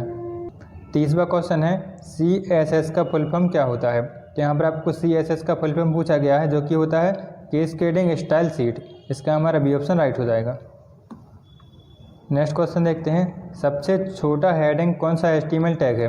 दोस्तों H1, H2, H3, H4, H5 ये इस तरीके से हम टैग लगाते हैं। तो जो सबसे छोटा होता है वह होता है हमारा H6। ये हमारा टैग होता है जो सबसे छोटा होता है। तो 31 का ऑप्शन सी राइट हो जाएगा। नेक्स्ट क्वेश्चन देखते हैं, वेब पते का दूसरा नाम क्या होता है। तो वह हमारा होता है URL, यूनिफॉर्म रिसोर्स लोकेटर। तो हमारे 32 का ए ऑप्शन राइट हो जाएगा। 33वां क्वेश्चन है, HTML डॉक्यूमेंट में उपलब्ध दो मुख्य भाग क्या हैं। तो वह हमारा होता है हेड और बॉडी। ये हमारे मुख्य भाग होते हैं HTML में। नेक्स्ट क्वेश्चन देखते हैं, HTML में कौन सा कैरेक्टर एंड टैग इंगित करने के लिए उपयोग किया जाता है। तो एंड टैग कौन सा होता है हमारा, इसका हमारा बी ऑप्शन में दिया गया है, जो वह हमारा एंड टैग होता है। यह सिंबल लगा देते हैं तो इससे हमारा यह एंड टैग इंगित करता है। 35वां क्वेश्चन है, HTML कमेंट कौन से सिंबल से शुरू होता है। दोस्तों आपके जो निम्मी के PDF में दिया गया था उसका आंसर ये दिखा रहा था, लेकिन हमारे हिसाब से इसका ऑप्शन भी राइट होना चाहिए। तो आप इसको अच्छे से देख लें इसका क्या ऑप्शन सही है। अभी फ़िलहाल में इसका ऑप्शन ही करेक्ट मानते हैं। HTML कमेंट में कौन से सिंबल से शुरू होते हैं वह हमारे ए ऑप्शन में दिया गया है।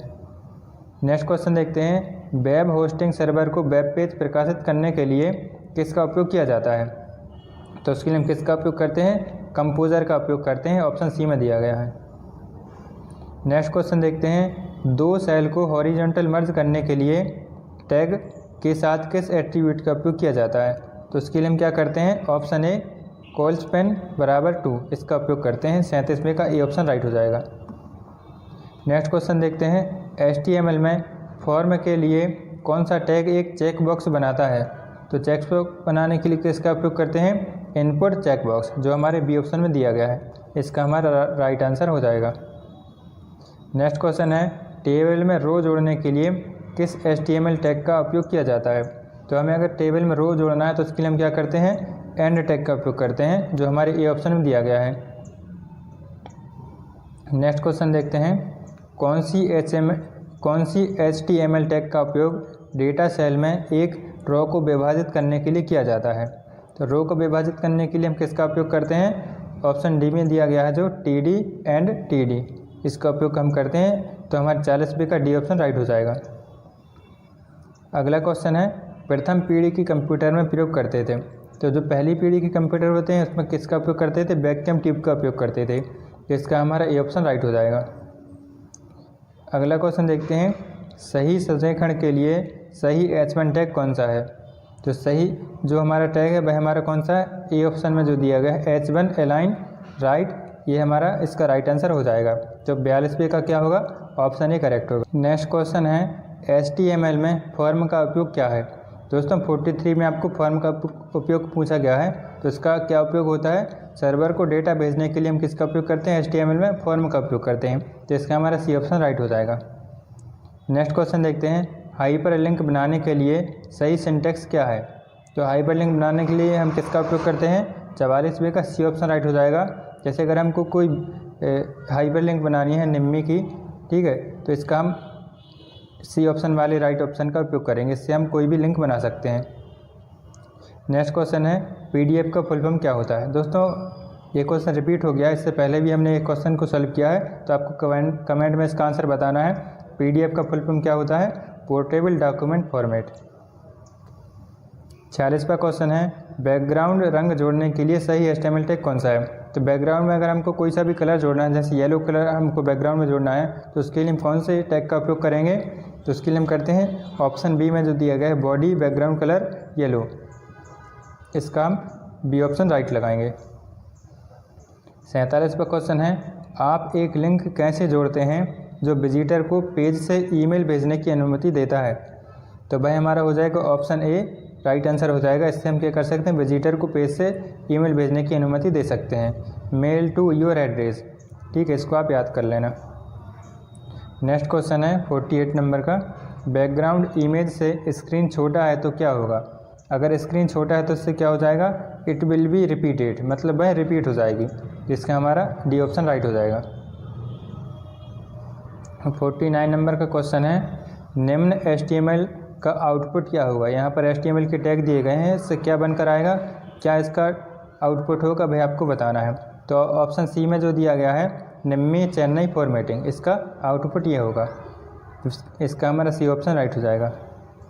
नेक्स्ट देखते हैं, सेल पैडिंग इंक्रीज का अर्थ क्या है? सेल पैडिंग इंक्रीजिंग का मतलब होता है सेल और कॉन्टैक्ट के बीच की दूरी को बढ़ाना, तो इसका हमारा सी ऑप्शन राइट हो जाएगा। तो दोस्तों अगर आपको इसका PDF चाहिए इन सारे क्वेश्चन का तो आप कमेंट में लिख देना, हम आपको कमेंट में PDF दे देंगे, या तो फिर आप हमारे व्हाट्सएप नंबर पर भी मैसेज कर सकते हैं, हम आपको वहाँ पर इसका PDF प्रोवाइड करा देंगे। इसके PDF के साथ में ये आंसर की है, तो आप इससे अपनी प्रैक्टिस कर सकते हैं। दोस्तों वीडियो पसंद आई हो तो लाइक कर देना, और अगर आपको और भी ITI से संबंधित कोई भी सवाल है आपका, या कोई भी आपको डाउट है, तो आप हमारे चैनल को ज़रूर सब्सक्राइब कर लेना। हम ITI से संबंधित सारी जानकारी शेयर करते रहते हैं। तो चलिए मिलते हैं अगली वीडियो पर, तब तक के लिए आपका बहुत बहुत धन्यवाद।